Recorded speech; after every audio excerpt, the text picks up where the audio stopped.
Hello students, JDS coaching centre में आपका बहुत बहुत स्वागत है।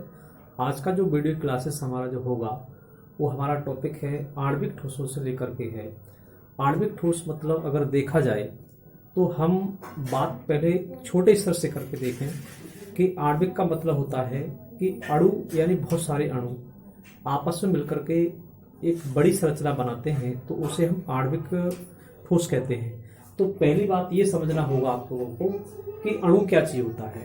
ये कोई भी जैसे ठोस हो, कोई भी एक मतलब छोटा कोई भी ठोस पदार्थ हो, वो हमेशा परमाणुओं से मिलकर बना होता है। और एक परमाणु जब दूसरे परमाणु से मिल जाता है तो अणु बनता है, और अणु से दूसरा अणु जब जुड़ता है तो उससे आपका आणविक बनता है, यानी आणविक सॉलिड्स बनेगा आपका।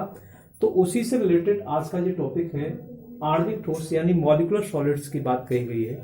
तो देखिएगा, इसमें बता रहा है कि आणविक ठोसों के अवयवी कण अणु होते हैं। ये कहा गया है, बहुत अच्छी तरीके से बात कही गई है कि आणविक ठोसों के अवयवी कण अणु होते हैं, अर्थात आणविक ठोस अणुओं से मिलकर बने होते हैं। किससे मिलकर बने होते हैं? अणुओं से मिलकर बने होते हैं। इनको दो भागों में विभाजित किया गया है।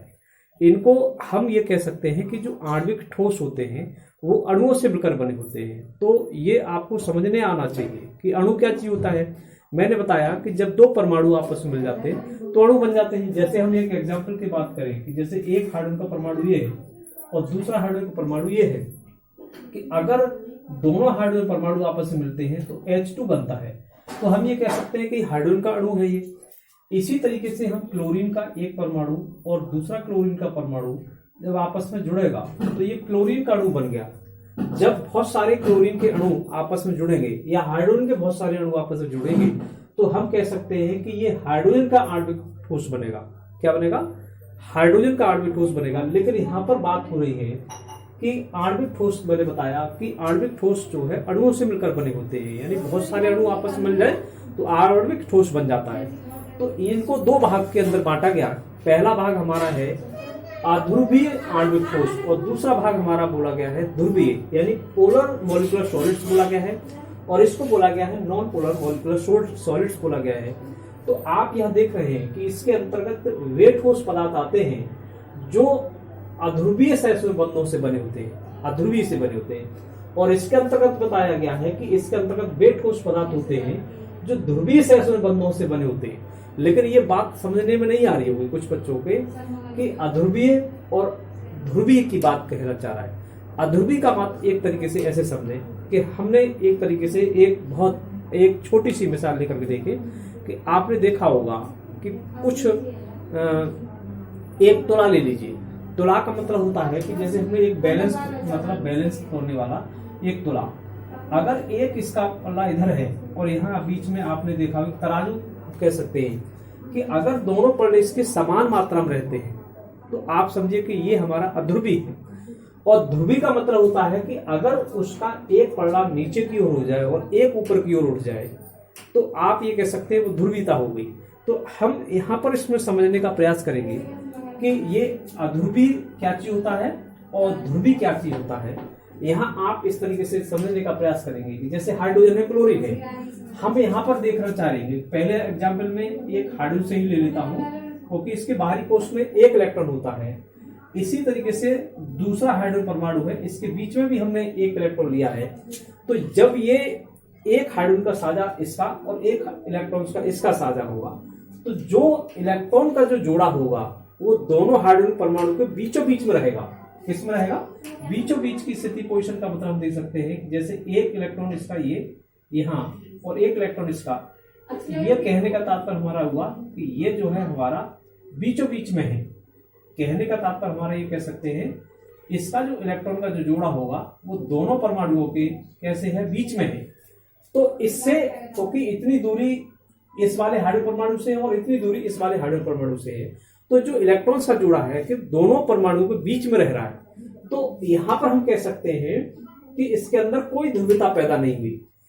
इस तरीके से ऑक्सीजन का भी देख सकते हैं कि ऑक्सीजन के बाहरी कोश में 6 इलेक्ट्रॉन होते हैं। कितने इलेक्ट्रॉन होते हैं? 6। तो अब आप ये देख रहे हैं कि ऑक्सीजन यहाँ पर देख रहे हैं, यहाँ पर ये इस तरीके से यहाँ आप देख रहे हैं, तो इससे सहसंयोजक बॉन्ड बनना है आपका।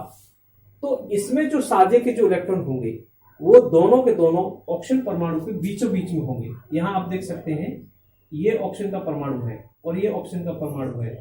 इसके बीच में जो इलेक्ट्रॉन का जुड़ा होगा वो दोनों के बीचों बीच में होना चाहिए, और दोनों इलेक्ट्रॉन का शेयर होगा तो एक इलेक्ट्रॉन का जुड़ा ऊपर और एक इलेक्ट्रॉन का जुड़ा नीचे।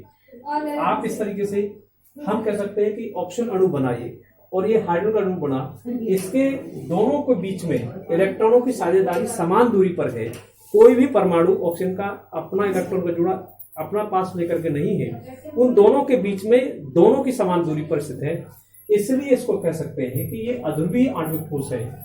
अब इसमें ये देख रहे हैं कि आप ध्रुवीय आणविक ठोस के बारे में बात कर रहे हैं, तो ध्रुवीय आणविक ठोस की हम बात करें कि जैसे यहाँ पर HCl है, हम इसको उदाहरण लेके दे सकते हैं HCl पे देखो। अब आप देखो हाइड्रोजन की संख्या, इसकी परमाणु संख्या 1 होती है, तो इसके बाहरी कोश में 1 इलेक्ट्रॉन। इसी तरीके से Cl है, इसका नंबर होता है 70, तो 2,8,7 है, तो इसके बाहरी कोश में कितने इलेक्ट्रॉन है? 7 है। तो इसका मतलब है कि ये 1 इलेक्ट्रॉन इसको दे देगा, तो इसमें पॉजिटिव की स्थिति बनेगी और इसमें नेगेटिव की स्थिति बनेगी। तो इसमें जो इलेक्ट्रॉनों का साझा है सेसो बॉन्ड वाला, वो 1 इलेक्ट्रॉन का जो जोड़ा है, वो इलेक्ट्रॉन का जोड़ा क्लोरीन परमाणु अपने पास इसको नजदीक रखेगा, और हाइड्रोजन से इसकी दूरी देखो इस तरह से देख सकते हैं। 1 इलेक्ट्रॉन का जो जोड़ा है वो क्लोरीन के नजदीक है, हाइड्रोजन से थोड़ी अधिक दूरी पर है ये, क्योंकि बीच में नहीं है इनके बीच में, क्योंकि इलेक्ट्रॉन का जोड़ा क्लोरीन की ओर ज्यादा झुका हुआ है। तो ऐसी कंडीशन पे यहाँ पर पॉजिटिव की घात रहती है और इस पर नेगेटिव की घात रहती है। तो इससे क्या है कि इन दोनों के बीच में, दोनों परमाणुओं के बीच में जो इलेक्ट्रॉन का जोड़ा है वो बीच में नहीं होकर के वो एक क्लोरीन परमाणु की ओर झुक जाता है, यानी ये थोड़ा सा ध्रुवता पैदा हो रही है इसके अंदर, यानी इसमें डिस्टर्ब पैदा हो रहा है कि दोनों परमाणुओं के बीच में इलेक्ट्रॉन को साझा हो रहा है, वो बीचों बीच में होना चाहिए लेकिन बीच में नहीं है, एक तरफ, यानी क्लोरीन का परमाणु उसको लेकर के अपनी ओर ले जा रहा है खींच करके, इसलिए इसके अंदर ध्रुवता पैदा हो रही है। ऐसे ही हम कह सकते हैं कि SO2 अणु की बात कर सकते हैं। SO2 क्योंकि ये सल्फर है, सल्फर के बाहरी कोश में 6 इलेक्ट्रॉन होते हैं। कितने इलेक्ट्रॉन होते हैं? 6।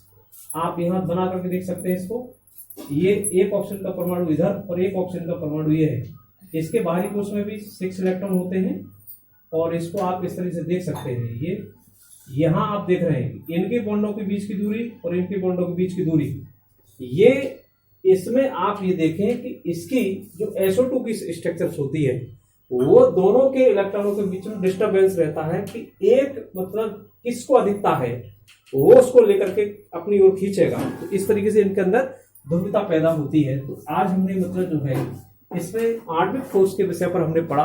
आणविक ठोस का मतलब था कि आणविक ठोस अवयवी कण अणुओं से मिलकर बने होते हैं, और ये 2 टाइप से बोला गया, अध्रुवीय ठोस और ध्रुवीय ठोस।